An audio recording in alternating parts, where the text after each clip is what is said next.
देखिए हर खबर यहीं पर। सब्सक्राइब कीजिए TV9 भारतवर्ष।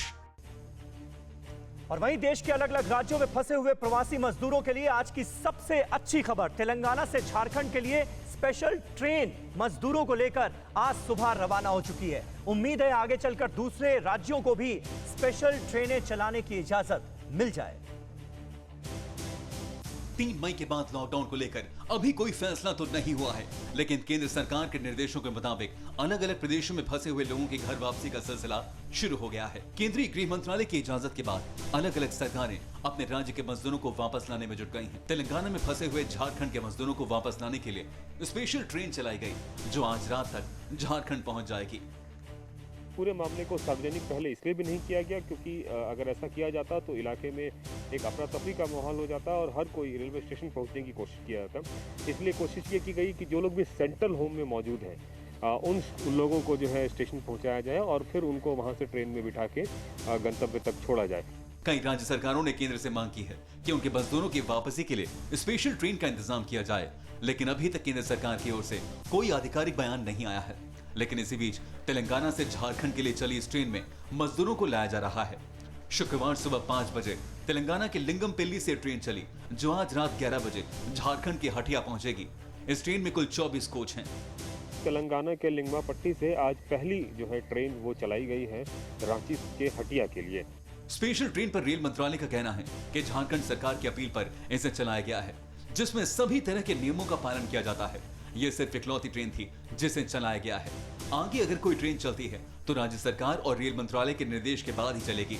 झारखंड के सीएम हेमंत सोरेन ने मजदूरों की वापसी के लिए स्पेशल ट्रेन चलाने की मांग को लेकर रेल मंत्री पीयूष गोयल से बात की थी। सीएम ने रेल मंत्री से कहा है कि राज्यों को विशेष ट्रेन की जरूरत होगी ताकि दूसरे राज्यों में फंसे छात्रों और प्रवासी मजदूरों को वापस लाया जा सके।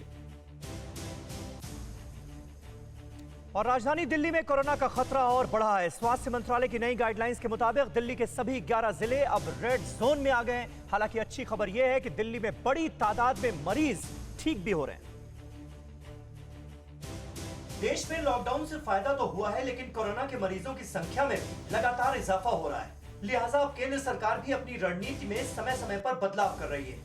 अब स्वास्थ्य मंत्रालय की ओर से 3 मई के बाद जिलों को अलग अलग जोन के हिसाब से बांटने का काम किया गया है। हालांकि देश के कई जिले रेड, ऑरेंज और ग्रीन जोन में बटे हुए हैं। हालांकि इस बार उनके पैमानों को बदला गया है। मंत्रालय ने कोरोना मामलों की संख्या, डबलिंग रेट और परीक्षणों के हिसाब से जिलों की नई सूची तैयार की है। कोरोना के अटैक के रूल के हिसाब से दिल्ली के सभी 11 जिले south east, central, north, south, north east, west, Shahdara east, New Delhi, north west, south west red zone में रखे गए हैं। जो लोग एसिम्प्टोमेटिक हैं, जिनके अंदर सिम्टम नहीं है और पॉजिटिव आते हैं या बहुत हल्के सिम्टम्स हैं, जैसे कि बुखार है, खांसी है, तो वो पेशेंट घर पे रह सकते हैं होम आइसोलेशन के अंदर। दिल्ली में कोरोना वायरस के मामले 3,500 के पार पहुंच चुके हैं। भारत के सभी राज्यों और केंद्र शासित प्रदेशों के कुल मामलों में दिल्ली नंबर 3 पर है। दिल्ली में गुरुवार को 2 कंटेनमेंट जोन, वर्धमान अपार्टमेंट और E block east of Kailash से पाबंदी हटा दी गई थी।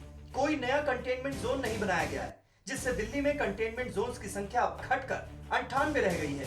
मयूर विहार फेज 1 के वर्धमान अपार्टमेंट को गुरुवार को डीसील कर दिया गया था।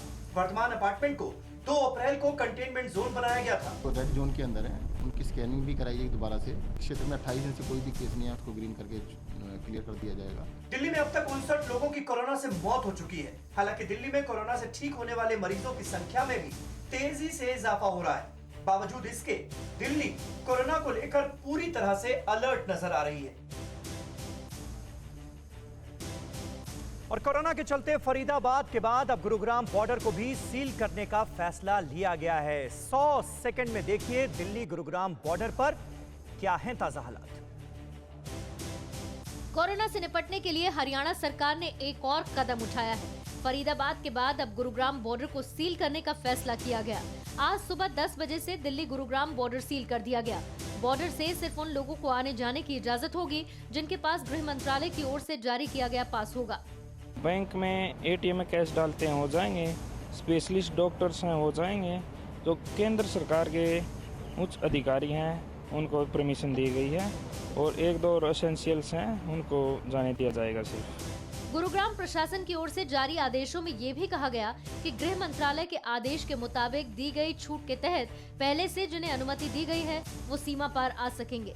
इसके अलावा बहुत ही जरूरी होने पर सीमा पार आने जाने के लिए जिलाधीश कार्यालय से अनुमति लेनी होगी। जो पीएम ऑफिस से संबंध रखते हैं या हमारे आर्मी स्टाफ से है जो और एसेंशियल सर्विस की जो जरूरी गाड़ियां हैं उनको अलाउ करेंगे। उसके अलावा हम किसी को अलाउ नहीं करेंगे। या जिनके पास अभी नए पासेज होंगे जो बहुत ही जरूरी बनाए हैं ऑफिस से जैसे गाइडलाइन के द्वारा, उनको अलाउ किया जाएगा। सरकारी कार्यालयों के अधिकृत अधिकारी या कर्मचारी प्रधानमंत्री कार्यालय, केंद्रीय गृह मंत्रालय, वित्त रक्षा, डाक विभाग, आपदा प्रबंधन जैसी जरूरी सेवाएं देने वालों को अपना पहचान पत्र दिखाने पर पहले की तरह आने जाने की परमिशन है।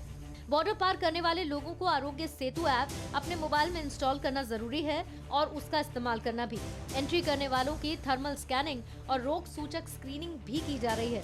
इस दौरान जिन लोगों में संक्रमण के लक्षण दिखाई देंगे उनके लिए रैपिड टेस्टिंग सुविधा भी मौजूद है ताकि कोरोना वायरस के प्रसार को रोका जा सके। और जयपुर का रामगंज इलाका कोरोना का बहुत बड़ा हॉटस्पॉट बन चुका है। रामगंज के 1 किलोमीटर के दायरे में ही 750 से ज्यादा मरीज मिले हैं। पहली बार किसी टीवी चैनल की टीम जयपुर के रामगंज के अंदर से आपके लिए ग्राउंड रिपोर्ट लेकर आई है। जयपुर के रामगंज इलाके में कोरोना के 750 से ज्यादा केस सामने आने के बाद प्रशासन सख्ते में है। आनन फानन में पूरे इलाके को सील कर दिया गया। एक साथ इतने मरीजों के सामने आने का साफ मतलब है कि यहाँ लोगों ने सोशल डिस्टेंसिंग के नियमों का पालन नहीं किया। जयपुर का रामगंज इलाके में मौजूद हूँ। हम ग्राउंड जीरो पे मौजूद हैं, उसी रामगंज के उसी मोहल्ले में उसी इलाके में मौजूद हैं जहाँ पर 1 किलोमीटर के दायरे में सबसे ज़्यादा मरीज आए हैं। बता दें अब तक 700 से ज़्यादा मरीज इसी इलाके में आए हैं। इस वक्त आप देख सकते हैं तस्वीरों में ये फूटा खुर्रो का रास्ता है और इसके ठीक सामने इस साइड महरों का रास्ता है।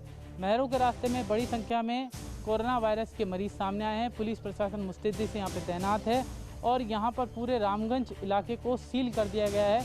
आपको तस्वीरें दिखाना चाहेंगे किस तरह से सील किया गया है। मैं उसी रामगंज इलाके में मौजूद हूँ जिसमें सबसे ज़्यादा संक्रमण है और जिसमें सबसे ज़्यादा खतरा है। यहाँ पर आप देख सकते हैं बैरिकेटिंग लगा के तारबंदी कर दी गई है और बैरिकेटिंग के उस पार भी पुलिस वाले मुस्तैद हैं और वो 24 घंटे और 7 दिन तैनात रहते हैं। एक महिला जवान भी आप देख सकते हैं किस तरह से विविध हालातों में यहाँ पर तैनात है। आप तस्वीरें देख सकते हैं पूरे मोहल्ले के अंदर कई स्थितियों में जवान यहाँ पे तैनात है। किसी को बाहर निकलने की अनुमति नहीं है और पूरी तरह से यहाँ पे पैक कर दिया गया है। पुलिस के जवान ही खाना से लेकर सब कुछ पहुँचा रहे हैं और ये वॉरियर्स हैं पुलिस के, ये पूरी तरह से यहाँ पे तैनात है। आप तस्वीरें देख सकते हैं। मैं अपने सहयोग को कहूँगा कि एक बार फिर ये तस्वीरें दिखाए किस तरह से यहाँ पर पूरी तरह से बैरिकेटिंग कर दी गई है और यहाँ पर तैनात हैं हर कोई जवान इस कोरोना की लड़ाई लड़ने के लिए। हम भी चाहते हैं कि आप भी कोरोना के लिए सोशल डिस्टेंस का पालन करें और बार बार हाथ धोते रहें। और अब एक सबक लेने वाली खबर। वाहन रैली निकालकर सम्मान देने की होड़ में मध्य प्रदेश के रतलाम के आलोट में नियमों की जमकर अनदेखी हुई। पुलिस की मौजूदगी में शहर की सड़क पर सैकड़ों लोग नजर आए। ऐसा आगे क्यों नहीं होना चाहिए, इसलिए देखिए ये रिपोर्ट 100 सेकंड की। इसमें कोई शक नहीं कि रतलाम के प्रशासन ने कोरोना से मजबूती से मुकाबला किया है, लेकिन इसका मतलब ये नहीं कि आप लापरवाह हो जाएं। जिले में कोरोना पीड़ितों की संख्या 14 थी जो अब की 3 रह गई। एक वक्त रतलाम रेड जोन में तब्दील हो चुका था और अब ऑरेंज जोन में है। लेकिन इस अच्छी खबर के बीच ये तस्वीरें डरा गईं। रतलाम शहर से 90 किलोमीटर दूर आलोट तहसील में जश्न मना रहे लोगों ने खुलेआम नियमों की धज्जियां उड़ाई। पुलिस थाने के जवान से लेकर दारोगा तक, एसडीएम, एसडीओपी और तहसीलदार से लेकर प्रशासन का पूरा अमला सड़क पर आ निकला। आला अधिकारी दल बल और पुलिस वज्र वाहन के साथ गाड़ियों की रैली लेकर निकले। दरअसल ये मौका था कोरोना के खिलाफ जंग के दौरान चाक चौबंद ड्यूटी निभाने वाले पुलिस को सम्मानित करने का। लेकिन ये क्या, न पर्सनल डिस्टेंसिंग का ख्याल, न मास्क की जरूरत। सड़क पर पुलिस के सम्मान के नाम पर लॉकडाउन का ही मजाक बना दिया गया। वॉलंटियर हालात को संभालने की जगह लोगों का उत्साह बढ़ाते रहे। हद तो तब हो गई कि कुछ महिलाओं की गोद में छोटे छोटे बच्चे भी नजर आए। भारत माता की जयकारे लगाना अच्छी बात है, लेकिन जिंदाबाद के इन नारों के बीच देश की फिक्र कहीं न कहीं दरकिनार जरूर हुई। रास्ते में नाश्ते पानी का पूरा इंतजाम किया गया, बस ध्यान नहीं रहा तो नियमों का। जिस आलोट की सड़कों की ये तस्वीरें हैं, वहाँ कोई कोरोना पॉजिटिव मरीज नहीं था। जंग तो रतलाम शहर के अधिकारियों ने जान की बाजी लगाकर जीती है। खास बात यह है कि जिस वक्त आलोट में ये सब चल रहा था, उसी वक्त रतलाम के एसपी और कलेक्टर रतलाम के मेडिकल कॉलेज से उन 11 कोरोना पॉजिटिव मरीजों को विदा कर रहे थे जो इलाज के बाद ठीक हो गए हैं। और जबलपुर से भी पुलिस के साथ बदसलूकी की तस्वीरें सामने आई हैं, जहां पुलिस ने लोगों को सोशल डिस्टेंसिंग का पालन करने के लिए कहा था। देश भर में लॉकडाउन के बीच किसी को भी घर से निकलने की इजाजत नहीं है, लेकिन कुछ लोग ऐसे भी हैं जो लॉकडाउन की अहमियत को समझ नहीं पा रहे। ऐसी ही हैरान करने वाली तस्वीर जबलपुर के कंटेनमेंट जोन बने हनुमान ताल से सामने आई है, जहां कुछ लोग लॉकडाउन के बैन को तोड़कर बड़ी तादाद में सड़कों पर निकल पड़े। एक साथ निकले लोगों को देखकर पुलिस के होश उड़ गए। जैसे इस बात की सूचना वहां मौजूद सिपाहियों को मिली, वो फौरन उन लोगों के पास पहुंचे, उन्हें घरों के अंदर जाने की सलाह दी, लेकिन सड़कों पर घूम रहे लोगों ने पुलिस की बात नहीं मानी और हंगामा करने लगे। हंगामे के दौरान इन लोगों ने पुलिस के साथ बदसलूकी की। घटना को लेकर काफी देर तक हंगामा होता रहा, जिसके बाद पुलिस के वरिष्ठ अधिकारियों ने मौके पर पहुंचकर किसी तरह माहौल शांत कराया और हंगामे को लेकर पुलिस ने कड़ी कार्रवाई की। पुलिस ने हंगामा करने वाले परिवार के 7 लोगों के खिलाफ धारा 188 के तहत मामला दर्ज किया है, जिनको विधिवत रूप से समझाइश दी गई थी, लेकिन वो मान नहीं रहे थे और उनके नहीं मानने पर फिर पुलिस द्वारा इनके विरुद्ध में पूरे परिवार के 7 सदस्यों के खिलाफ कार्रवाई की गई है और धारा 188 आईपीसी के तहत इनके खिलाफ मामला दर्ज किया गया है। बताया जा रहा है कि बस्ती में रहने वाले नफ्फा कबाड़ी नाम के शख्स और उसके परिवार की पुलिस के साथ कहासुनी हो गई थी। पुलिस ने गश्त के दौरान देखा कि नफ्फा कबाड़ी का परिवार घर के बाहर बिना पर्सनल डिस्टेंसिंग के घूम रहा है, जिसके बाद पुलिस ने नफ्फा कबाड़ी और उसके परिवार को घर के अंदर जाने और पर्सनल डिस्टेंसिंग का पालन करने को कहा। ऐसे में कबाड़ी के परिवार की महिलाएं और पुरुष पुलिस से बदसलूकी करने लगे और मामला बढ़ता चला गया। फिलहाल इलाके में पुलिस बल तैनात कर ड्रोन से निगरानी की जा रही है ताकि कोई भी लॉकडाउन का उल्लंघन ना कर सके। और यूपी के मुरादाबाद में लॉकडाउन के चलते टमाटर व्यापारियों को काफी नुकसान हो रहा है। लॉकडाउन के चलते मुरादाबाद में सब्जी व्यापारियों को खासी दिक्कत का सामना करना पड़ रहा है, जिससे सबसे ज्यादा नुकसान टमाटर व्यापारियों को हो रहा है। गोभी, खीरे के बाद अब लॉकडाउन से टमाटर उत्पादक किसानों को बाहर माल भेजने की समस्या आ रही है। अभी तक लॉकडाउन खुलने की कोई उम्मीद नहीं दिख रही है। ऐसे में हफ्ते भर बाद टमाटर बाजार में आने लगेगा और ऐसे में किसानों में खलबली है कि आखिर वो कहाँ जाएंगे। मुरादाबाद मंडी में सीमित खरीदार होने से खीरे और गोभी जैसे हालात न बन जाए, किसान इस बात से परेशान है। काम की हालत बहुत डाउन है। इस बार तो समझ लीजिए मंडी में माल बहुत कम हम मंगा रहे हैं। मंडी समिति वाले बोल रहे हैं कि माल मंगाओ और बेचो, लेकिन माल मंगाने हम बेचते हैं तो पैकारों को आने नहीं देते हैं। कुंदर की डिंगरपुर टमाटर की एक बड़ी बेल्ट है। यहाँ पर किसान भारी तादाद में टमाटर की खेती करते हैं। पश्चिम बंगाल, दिल्ली, बिहार समेत सभी राज्यों में यहाँ से टमाटर भेजा जाता रहा है, लेकिन इस बार लॉकडाउन में हालात अलग हैं। ट्रांसपोर्टेशन की समस्या आ रही है। मुरादाबाद ऐसी जगह है जहाँ से कई राज्यों में टमाटर की आपूर्ति की जाती है। व्यापारियों का मानना है कि टमाटर जब तक बाहरी राज्यों या जिलों में नहीं पहुँचेगा, उत्पादकों को वाजिब दाम नहीं मिलेगा। 2.5 लाख रुपए रोज का हर गाड़ी में नुकसान हो रहा है। मंडी समिति वाले बोल रहे हैं माल मंगाओ, नहीं तो लाइसेंस कैंसिल कर देंगे, दुकान कैंसिल कर देंगे। टमाटर की लागत 1 हेक्टेयर में 80 से 90 हजार रुपए आती है। अगर किसानों को उचित दाम नहीं मिला तो उनके लिए काफी मुश्किल हो जाएगी। टमाटर की फसल इस बार उम्दा है। अगर लॉकडाउन नहीं खुला तो बाजार की समस्या ज्यादा आएगी। परेशान किसान अभी बाहरी मंडियों में ई बिक्री खरीदारी में उतने निपुण नहीं है। हालांकि प्रशासन की ओर से कोशिश की जा रही है कि उत्पादकों को ज्यादा से ज्यादा जागरूक कर उनके माल की सही कीमत दिलाई जाए। इसके अलावा स्थानीय स्तर पर भी उनको विकल्प दिए जाएं।